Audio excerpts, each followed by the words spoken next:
let's get to it.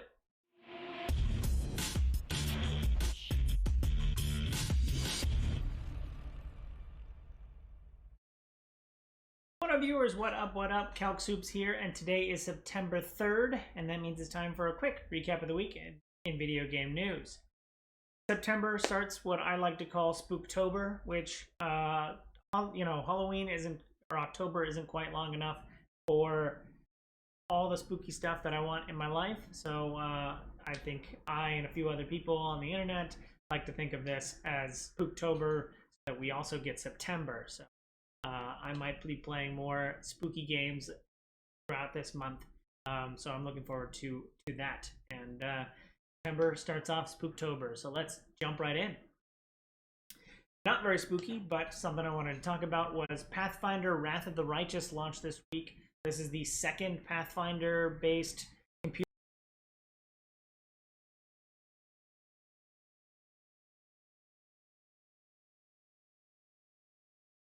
Pathfinder Kingmaker launched a few years ago, and they've been working, the developers Owlcat have been working on a sequel to that for quite some time, and it is here. It's finally here this week.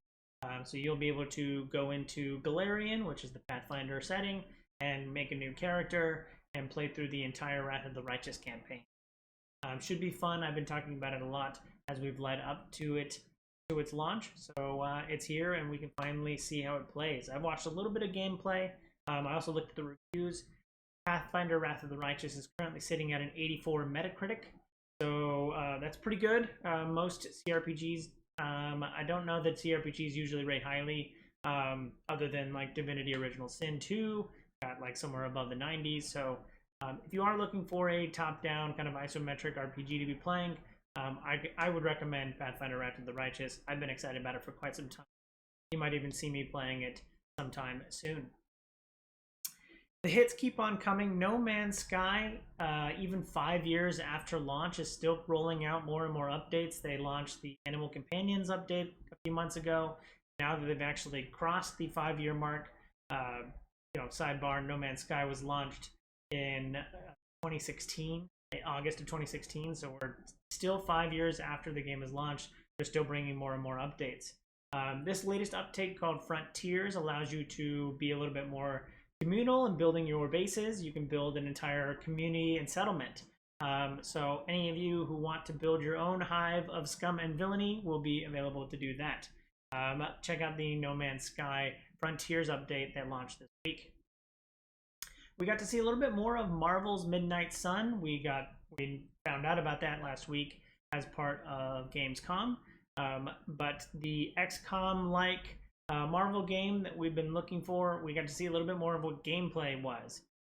So the Firaxis XCOM style Marvel game will be both turn-based, but it's also card-based. I didn't think of like mixing in my card battler with my turn-based strategy, but it looks like it's kind of fun. It should be interesting to kind of see how characters' abilities grow and how different cards will play into what I assume is my deck. So that could be very interesting to adding to the RPG element of like, how do I grow my characters? If I put too many cards of one character, I'm not putting in better cards for other characters. Like, how much does a balanced party dynamic work for to its advantage, to your advantage? Should be pretty interesting. So interesting to see that a turn-based card battler strategy game is coming out, and it seems like a pretty niche but fun mechanic. So I'm excited to see more about Marvel's Midnight Suns. Also the characters, I think we saw a little bit more characters. I don't know that Ghost Rider was initially in there. I think I saw a reference to like Spawn. So all of that should be pretty fun to check out.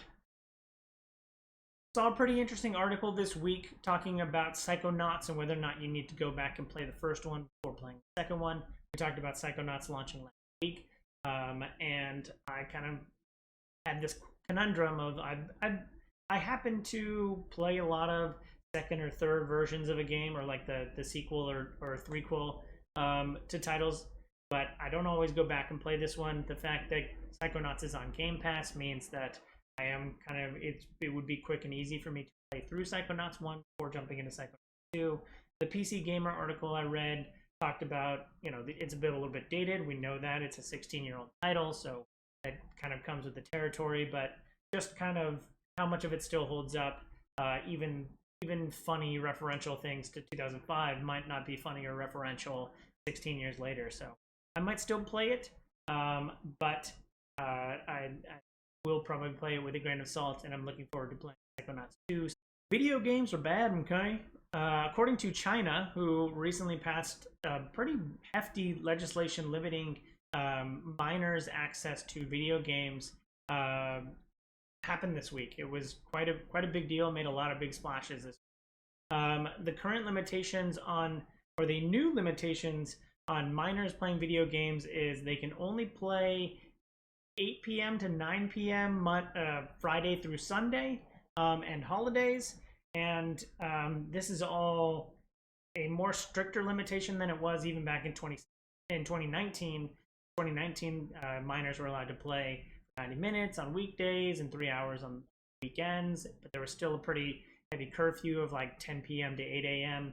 I'm a little bit torn on this one. I know that, I think on one side you have the people who are concerned about video games companies tracking minors' gaming data, using that for nefarious purposes, and I definitely think that all the legislation that helps protect minors and their data is very good and very good for the industry, and very good practice.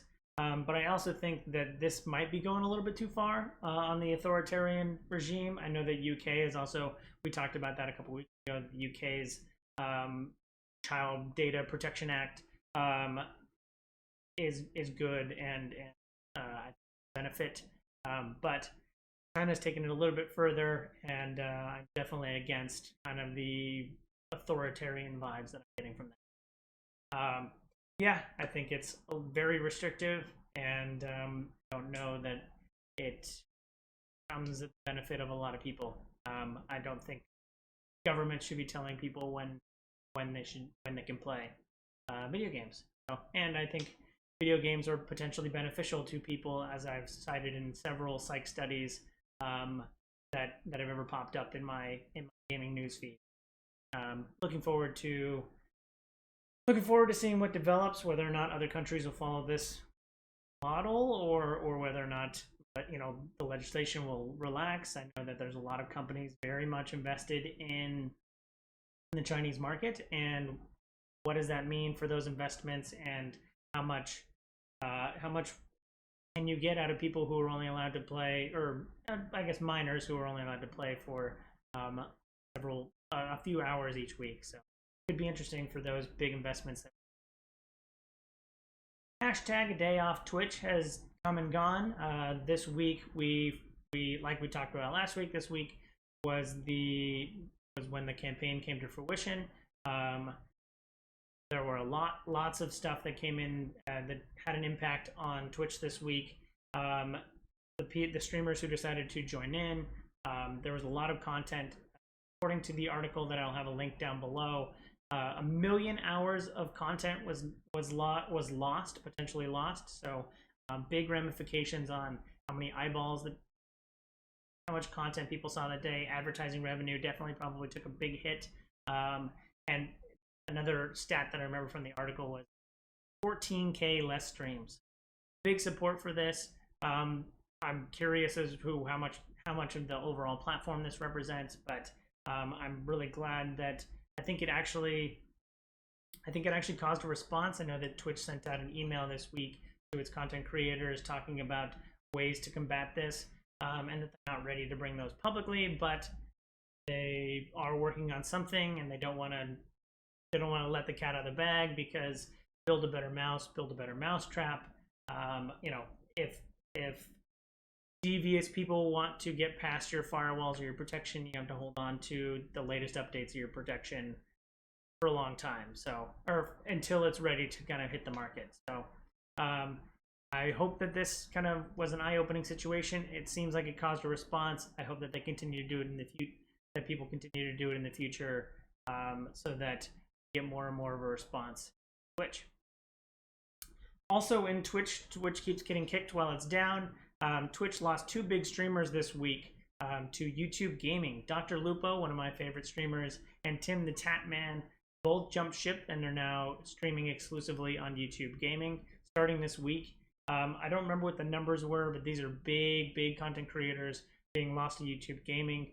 Kind of made me scratch my head and think like who's still here, which I think Shroud and a couple of the other big ones are still on Twitch, but definitely seeing a lot of people migrate to away from Twitch.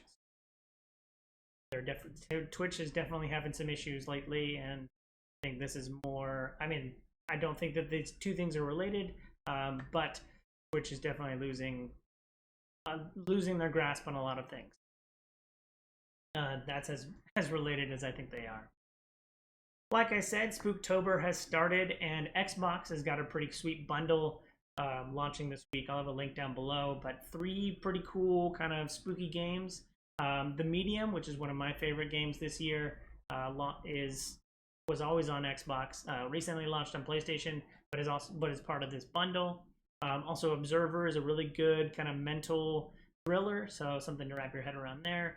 And then the third game as part of the bundle is Dark, which I can't speak to because I haven't played it or seen very much on it. But pretty good bundle. All of that bundles up together for $100. So if you're looking for some really good games to play for Spooktober, this could be the bundle for you.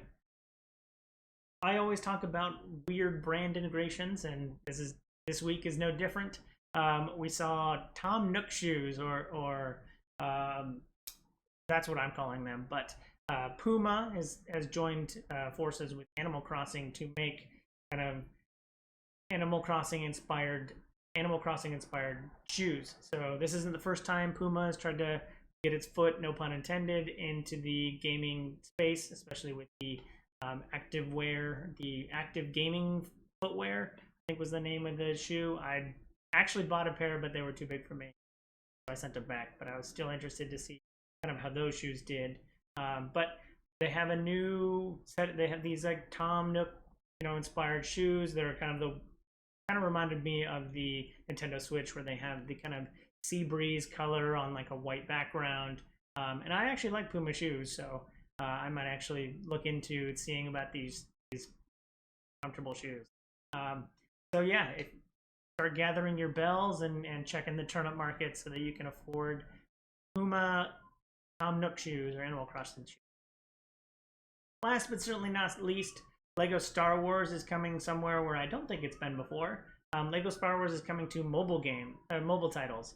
So an Apple Arcade exclusive title called Lego Star Wars Battles, which is a tower defense, but still has all of the IP and the Lego Star Wars that you know and love. It's coming exclusive to Apple Arcade, so we can play Lego Star Wars that way. So I'm looking forward to kind of seeing this. I like the Lego Star Wars. I like the Lego Star Wars IP. Playing the Lego. Looking forward to seeing more on that. Although, sure how I feel about Apple Arcade, so curious to see kind of how that plays out. But that's it. Thanks for watching this week. I hope you enjoyed this content. If you do, follow, like, and subscribe to me on YouTube and Twitch so you can see more great content like this. I'll have links down below in the description. Thanks again. I hope you have a super day. I hope you have a super Spooktober. And I hope you have. Bye!